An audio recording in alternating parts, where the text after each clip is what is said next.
morning. It's another week, another beautiful Tuesday morning here in the FCT, and another chance for you to start off your day on the right foot. I am Memona Umi Ibrahim, and this is Good Morning Abuja, your favorite breakfast program.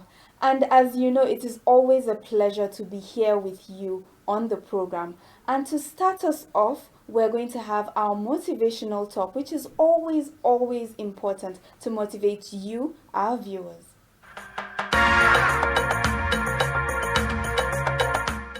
Education is a viable tool for the unity of this country. Once people are educated, they're enlightened, they have foresight, they're exposed, they are less tribalistic. So I believe that the more educated Nigerians are, the more they know that they all belong to one country where everybody should pull together, yet retaining his own position.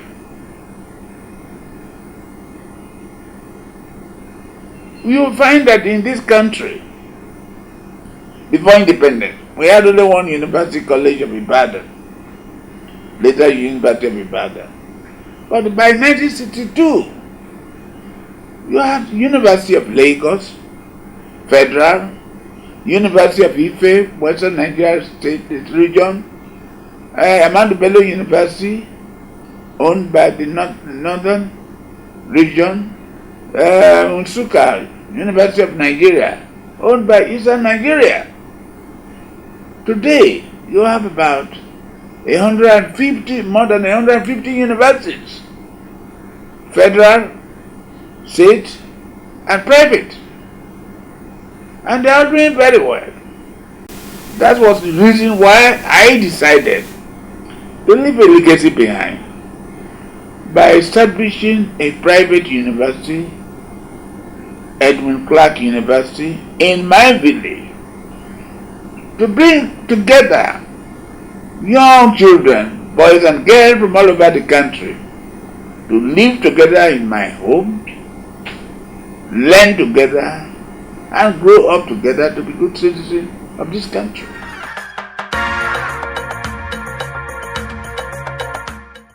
Well, from our motivational talk, we're going to delve into our exercise segment. How much exercise do you do on a daily basis? It is important to remember that all you need is at least 15 minutes of moving around in your home. But we like to give you variety so that if you have the time, you can take the time out to exercise. Here's a look at our exercise segment.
It is always important for you to do your research and find out what the right exercise is for you. And of course, speak to your doctor before you change any of your exercise routines or start a new one. And from exercise, we move to health tips. Today, we're talking about brain tumor. Let's find out about that. Generally is an abnormal growth of the cells in various parts of the body, and tumors can arise in any part of the body. Brain is not exempt. And we call it a brain tumor in layman's language, if not only when it arises from the brain itself, but from structures surrounding the brain, for instance, the skull or the coverings of the brain. So when there's that abnormal growth of such tissues, they can now compress on the brain, or also what we call infiltration, involve the brain and some other supporting structures of the brain, and cause some of these problems. There are some brain tumors that are what we call benign. So that means their natural progression is that they are not very aggressive.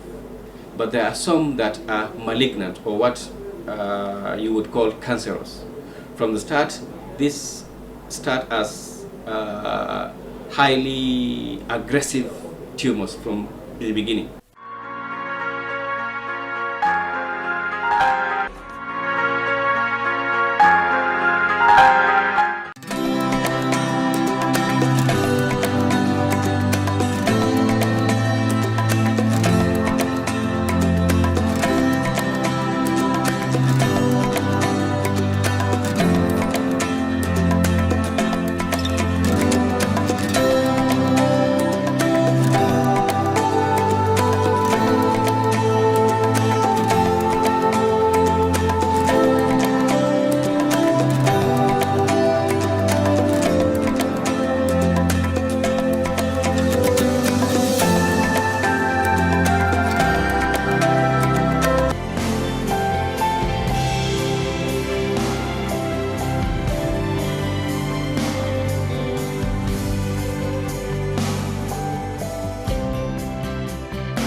We're discussing the woman, the girl child, what we go through.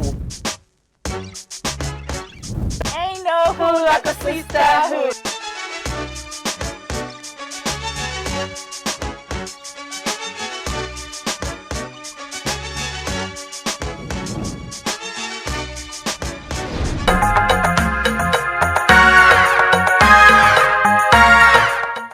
Welcome back from that break. And now, if you are an artistic person, or you're into the arts, or you call yourself a creative, and you're young, and you're thinking about how can my country help me, or are there people in this country that are bothered about the artists and take care of them, well, you're in for a very, very special edition today, because as I can assure you, we have the National President Society of Nigerian Artists, and he's here to talk to us about the artists, what they bring to our society, what they add, the added value that they bring to all of our lives, and of course how they're taken better care of here in Nigeria.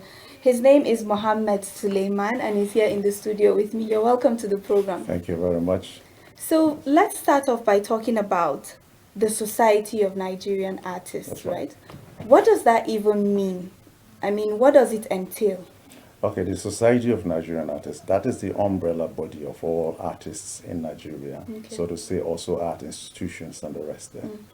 What we basically do is to ensure that the rights to practice Yeah. as an artist, and then the advice that you also have to give to the government to make sure that we are so entrenched into this whole system that we are able to contribute also Okay. positively to the system, and then also say spreading those positive areas there where we say corrective measures in the Yeah. society for what we see as the ills in the society. Yeah. We try to project, but then most importantly, we are adding a very heavy value to the system Yeah. in Nigeria, which is a country that we say we belong in and has a history of art that we should be promoting, preserving, and also protecting. Okay, so now I need you to tell me, when you say artists, what does that cover? Who and who does it and or who and who are you talking about when you talk about artists? I'm talking about the sculptors, I'm Okay. talking about painters, the Yeah. graphic artists, the textiles person, Wow. and all of them. But if you can see on a higher level, that is what you have as the professional body now for professional artists. Yes.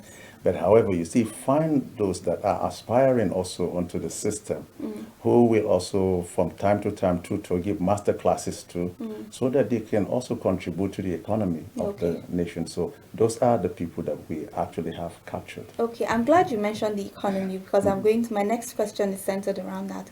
And I want you to tell me, in your opinion, Yes. what added value do artists add to our society as well as our economy? Well, so very interesting. Like you're seated here, and then I can see you are so adorned, and then that is fashion. So that is textiles Yeah, first, you and got then me. next, and then next is fashion. So Yes. I am also like I will want to brag about the same place Yeah. thing that we have the fashion under us. Yeah. And that is one area. For all of the utensils that you use in your house that the ceramists put for you every day, the Yeah. teacups and everything, these are, products of the potter's wheel. Yeah. And that is one of the side. And then you want to look at so very amazing, say, photos that tell you those historical essence Yeah. of Nigeria itself. Yeah. Be it representational of the occupational parts of Nigeria and the rest there. That's still us. Yeah, it's And true. then again, you want to look into what, say, the things that you have, products, say, even as far as your coat of arms, your national Yeah. flags, and everything that you have, everything that just embodied are produced here. You have the graphic Yeah. artists. We're doing a lot into the system unconsciously, unknowingly, Yeah. but I want to say or brag that we actually the movers of the system. That's it. So I we can't contribute argue so with much. that You because shouldn't. we underestimate how much artists bring to our lives. I mean, without artists, do we even have any color in our lives? Because they bring out so much beauty, Uh-huh. consciously and unconsciously, that we're not even aware of how much they add to our lives. So yeah, I have to agree with you on that. Thank you so much for agreeing on that. So now I want to talk about the national symbols Okay. and talk about things that represent us as Nigerians, Oh, as okay. citizens. Talking about the flag, the coat of arms, there's so much that you take pride in when you sing the national anthem. You tell yourself that you're proud to be Nigerian. You do the pledge. But then, when you carry the flag as well, it represents something. So what's your take on our national symbols and what do you think we can do better with them? First, you see, they all have somewhere that they come from. Like if you see for that of the United Kingdom, that is a dominion, say, of the monarchy. Yeah. The monarch herself, which is like say, it is the official symbol of the Queen, of England. That is the current Queen. Yeah. That's this Queen Elizabeth II. What it also empowers is that it is her official seal. So it means dominance. It means power. Yeah. Okay, it's such like say the dominion. For us, at the point that we have it, that means like a declaration of say independence. Yeah. And so when we turned out independent, a lot of the things that we looked at is, if you look, there's a shield in the middle there, which has the confluence, which has the River Niger, River Benue, and then it goes, as far as the confluence, it goes down. Yeah. But on that shield, Yeah. which says it's for fertile fertile land, that is Yeah. what we have Yeah. there. And you have horses to the side, which also, stand for dignity. Yeah. As much as we have like that, it was a declaration for us to say we are an independent nation. Yes. And it also means that we did not say we're fighting a war with the place that it came from. Yeah. It's the same thing that the U.S. has its own coat of arms to want to Yeah. say, where they have their own white as peace and Yeah. the valor and all of that. For the blue also, as far as justice, perseverance. So those colors have meanings. But as soon as the U.S. also declared that we are no longer a part of this colony, Yeah. theirs was like total, say, independence. That's why they celebrate the 4th of July, Yeah, as the- yeah. 1776. But till this date, they have also maintained it. But it is with the foreign, say, departments. I mean, yes, like the foreign, State Department. Yeah. What that also means for us is that we should look at what the others did with theirs. Yeah. I would say something like, I think it's such a very beautiful thing to have independence. But in translating that to yourself, Yeah. how much have you done to, like, say, this properly represents me? Yeah. And that is what I think other nations have done Better than us. So. better than us. I think. So you think we need a little bit of a revamp? Yes, I would want to say so because, like, if you see what they did deliberately was to pick their colors from the coat of arms, their own coats of arms there. Like, you find the very significant blue and the red there, and they go ahead to interpret it from the coat of arms Yeah. there that they have. To their flag. Now it goes to the flag straight. Yeah. I have not seen the link that we have from ours to that there.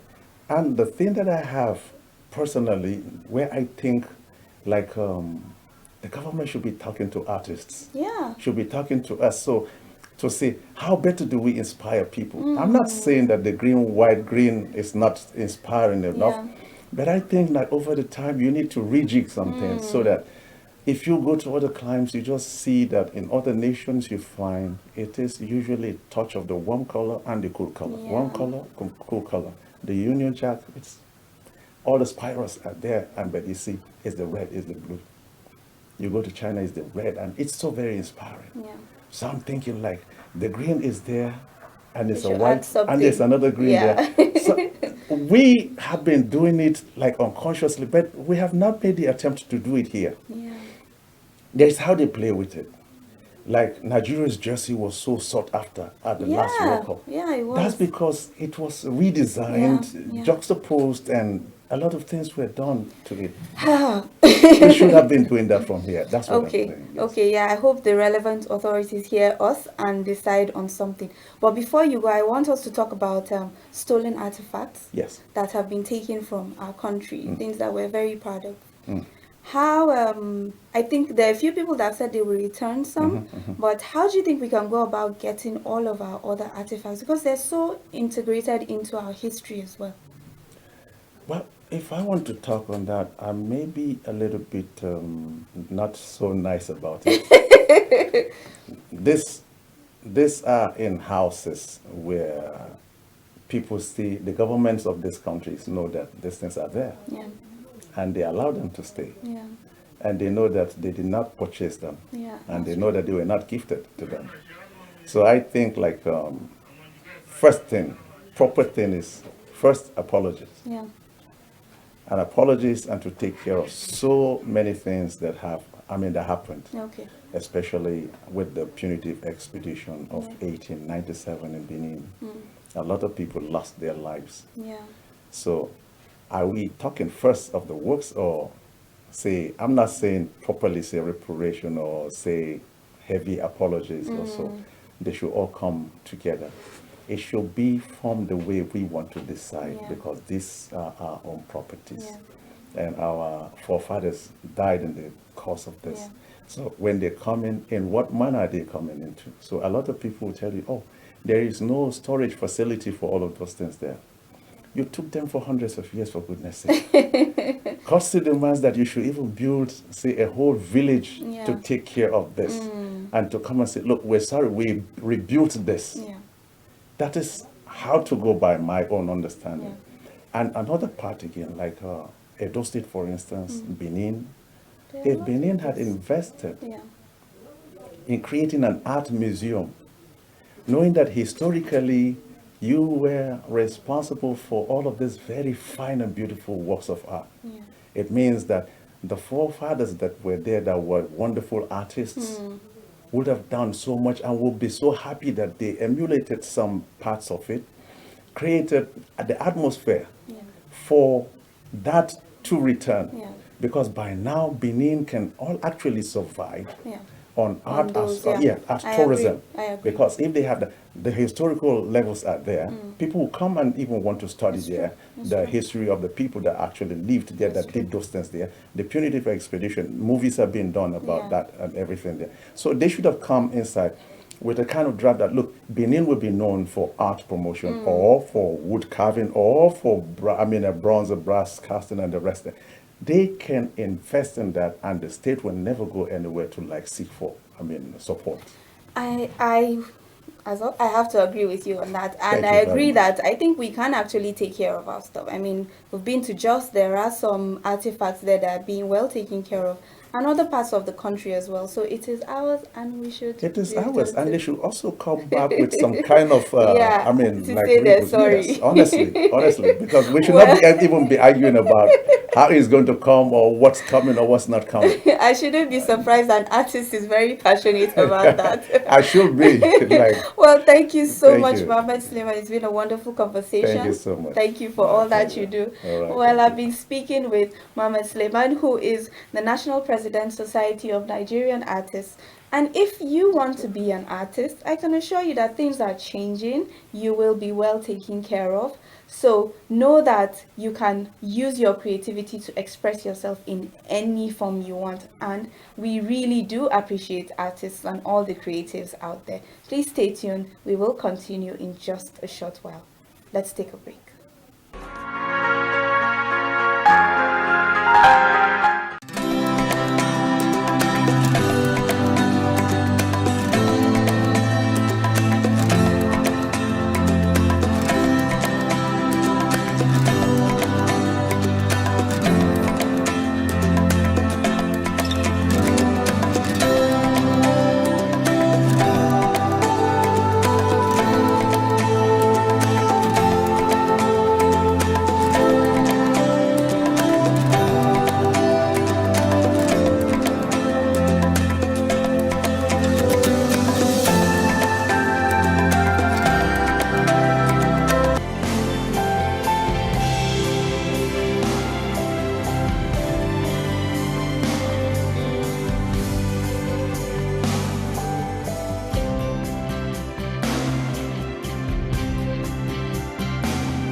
Welcome back from that break.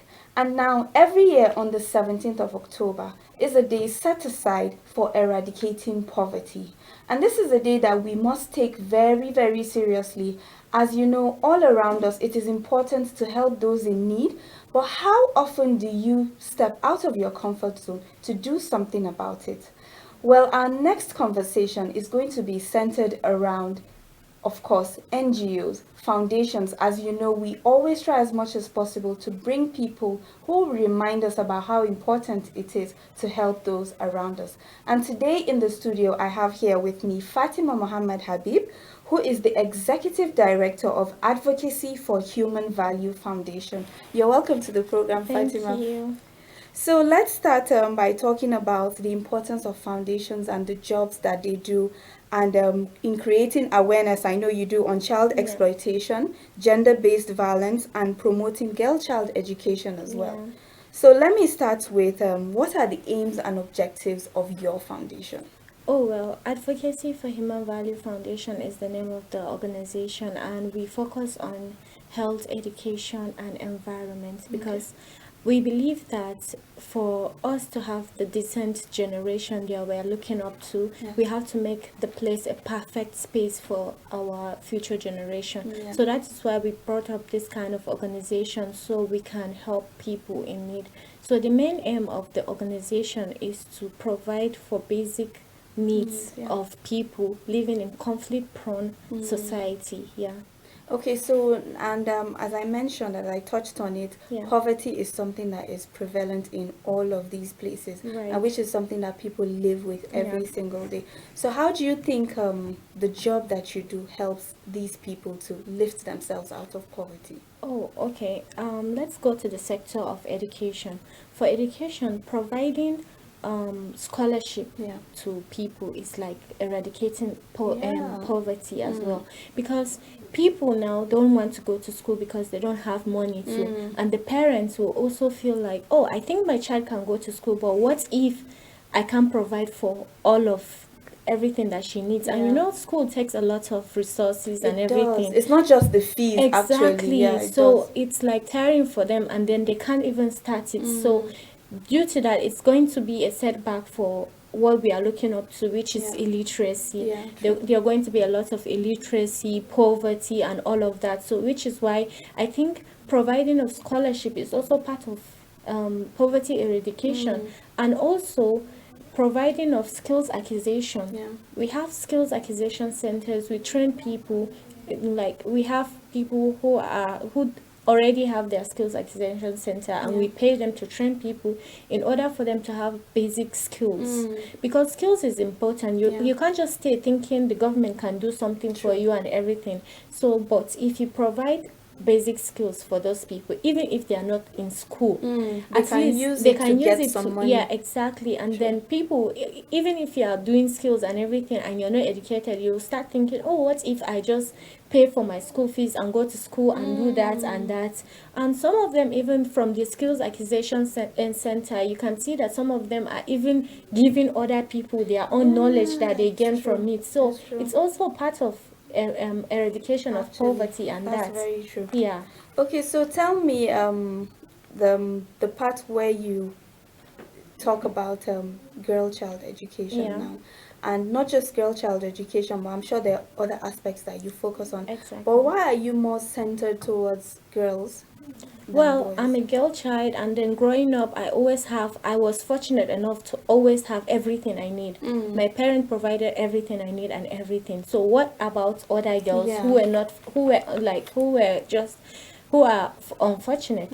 So it was need for me to start thinking about them, and then looking at every time people always, like the society we grow in, they always think that okay, we should just provide for the boys and Yeah. everything, because at long last the guy is going to take care of the family yeah. and everything. Nobody thinks about, oh, what if you provide education for the girl child? She's going to, there is something I saw on the internet. The man said his father was sick, and then he requested all of them to come over, but they didn't go because they had work to do. But the girl child, all of the children, the girls that he had, went there. So it's like, if you give education, importance of education to girl child and everything, she's going to manifest, she's going to use everything that she has to make sure that her family are well provided for. And then of course the mother is always the first teacher in the Yeah, house. So it's true. if It's true. she's not educated, how is she going to teach her family and everything? How is she going to take care of the husband as well? So like, I feel like we should give more importance to girl child education, because it's a tool that can change everything in the world. Yeah.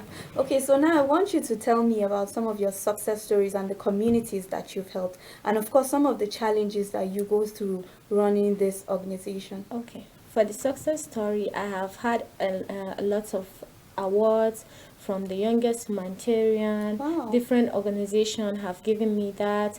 I attended Yali program. Oh yeah, I Yeah. know about that. Yeah, so I am a Yali alumni. Nice. And I recently attended the Ali for Future program. It's a female child program for Muslim and everything in Yeah. Istanbul. Oh wow. So, and then people know me and they feel impacted by the Yeah. work I'm doing. That's like a great achievement as well. So, for the challenges, I would say as a girl child, I have to say that obviously. As a girl child, I like the society always think that a girl should not break the barriers.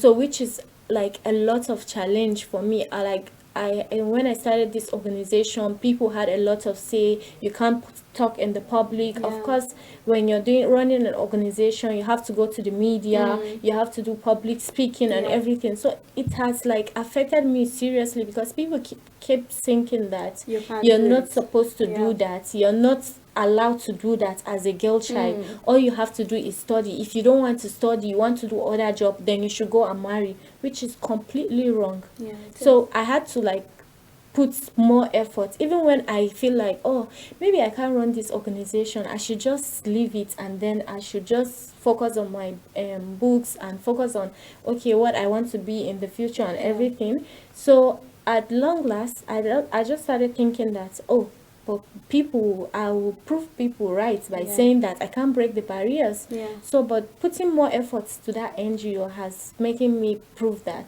yes, girl child can do it. That's actually fantastic, Yeah. and I listening to you, I'm just so proud of that you, Thank you. because there's so many barriers, so many ceilings that women have to Exactly. fight through. But I think that the world is changing, and Yeah. people are understanding that if you're not interested in helping us, just move out of the way. We can Exactly, do and this. then as the way the world is changing, the girl child is growing up, Yeah. and then she thinks that now the society have no say in Yeah, her life and yeah, everything. yeah. Even the male child growing up, he thinks that, oh, I feel like the society is doing wrong by the way it's portraying the girl child, Yeah. and now men are fighting for Yeah, girls and yeah, that's everything. true. So everything is changing, and so why can't the society change? I think we will get there. Yeah. Okay, so on a final note, if you have any advice for any budding philanthropists out there Yeah. that are looking to you and are inspired by what you do and want Yeah. to take the next step, what do you have to say to them? Well, I would say you shouldn't let anybody's opinion to change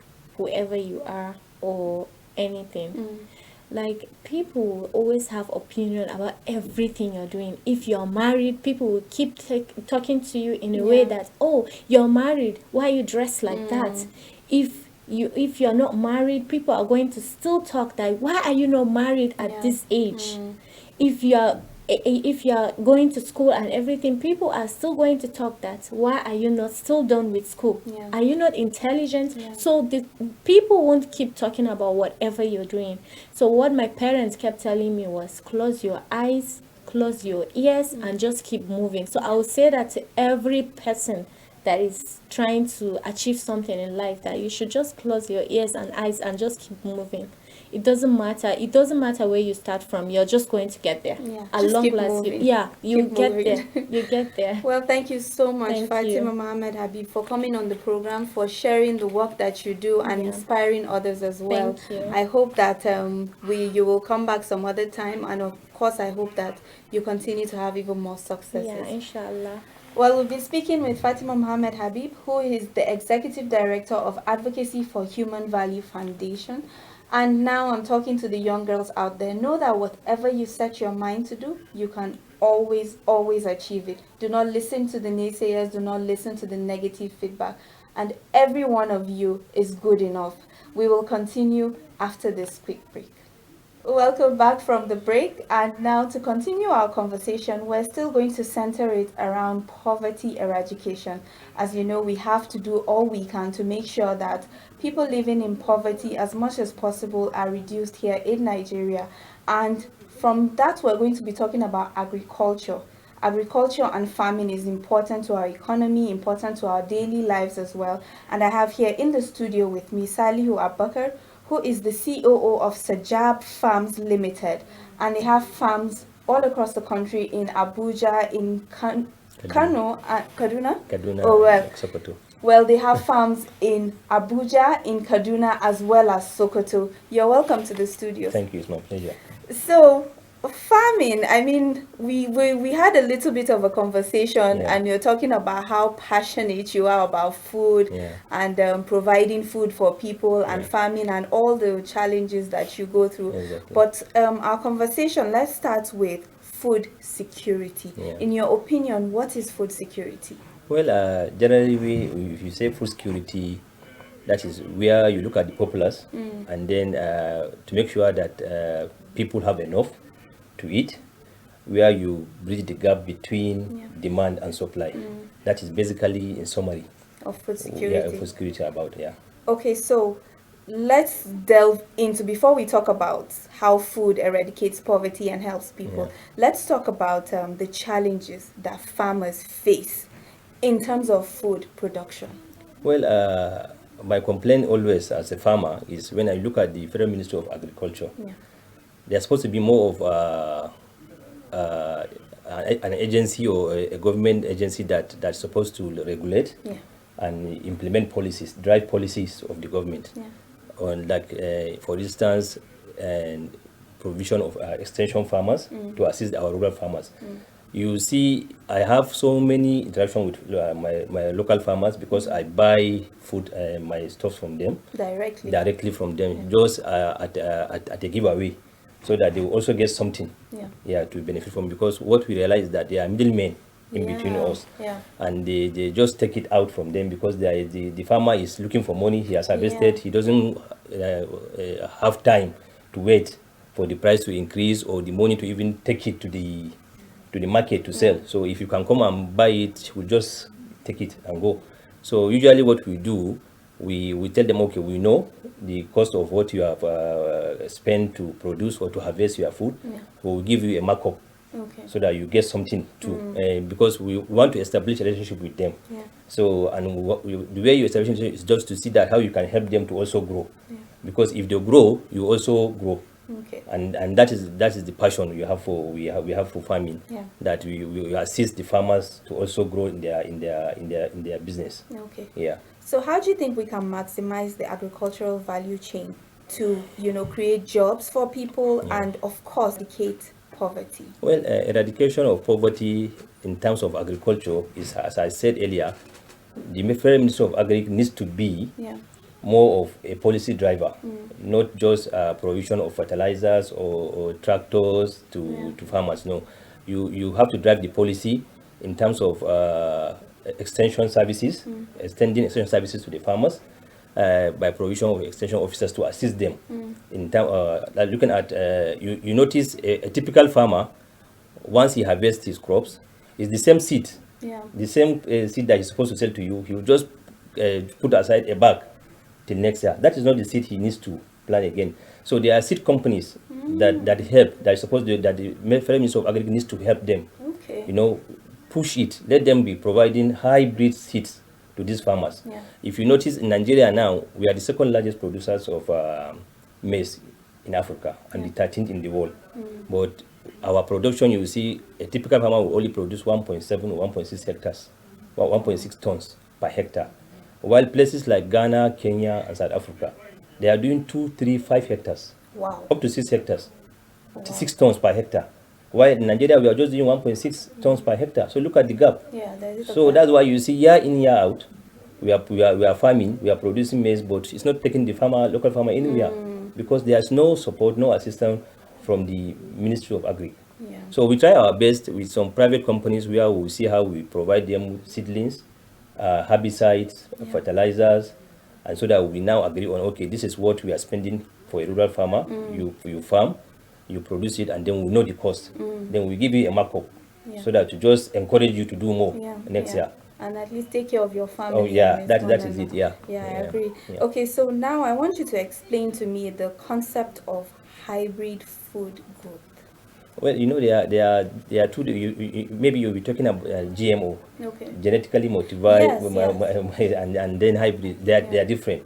Genetically modified seeds are the ones that people are being discouraged to use. While the hybrid is more like one that will give you high yield Okay. and output in terms of your production. So that's the difference between the genetically modified seeds and then the Are the hybrids okay for use? The hybrids are okay. It's just for you to sort out the clean and the good ones, the seeds, and then package it and then sell it to the local farmers, rather than just blindly taking anything you have and just you plant it again year in, year out.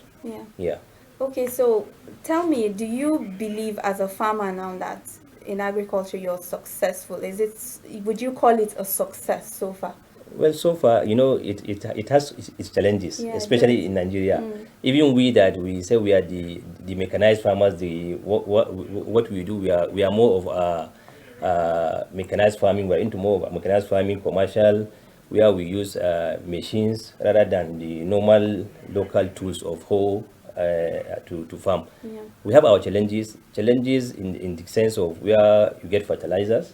And tell me, okay, as you're telling me your challenges, because you haven't mentioned to me what sort of products you delve in. Well, I started with cassava. Okay. We exported cassava during the Jonathan administration when Adesina was the Minister of Agriculture. I think we first exported cassava in June 2011. Wow. And the last time Nigeria exported cassava was in 2007. Wow. During the Obasanjo era. So it was in June that we exported the cassava, and the Chinese people picked that, cassava is now coming from Nigeria. And they started buying. After the cassava era was declining because of the increase in the price of crude oil, because most of the demand for cassava in China is for biodiesel. So if the price of crude oil goes up, they have to now revert to cassava. If it comes down, they will go back to there. So we divert it. We do sesame, which we export. We locally we do maize, soya beans, and beans too, which we sell to all these poultry factories in the southwest and the south. So continue with the challenges now. Well, as I said, it has to come with we don't have too much support from the government. As I keep complaining that the Federal Ministry of Agriculture should be more of a policy driver than just providing fertilizer, tractors, construction of roads, which is not under their purview. So they need to support the farmers in terms of extension services, giving them high quality hybrid seeds. Because we privately we buy from the private companies, but the local farmer cannot afford to buy hybrid seeds from these private seed companies. So he will need such an intervention. So if I want to go into farming now, or not me, our viewers who are watching, who are passionate about farming, I want to know what steps they should take. What advice do you have for them? Well, farming basically is more of a long term. You won't see the result immediately. So some people are not patient enough. I have so many clients that will say, okay, let's invest in farming business. We start 1 year, 2 years, no yield, no result. You say, no, me, I'm tired. I can't be spending much money. So you need to give it at least 4 to 5 years. Yes, you have so it's a long time. Yeah, it's not a short time project that you just say, okay, I saw this, my friend, he did rice farming, he's making money, I will go into it. No. You have to be patient. And it's a long-time project for you. You don't it's just an overnight business that you make money instantly.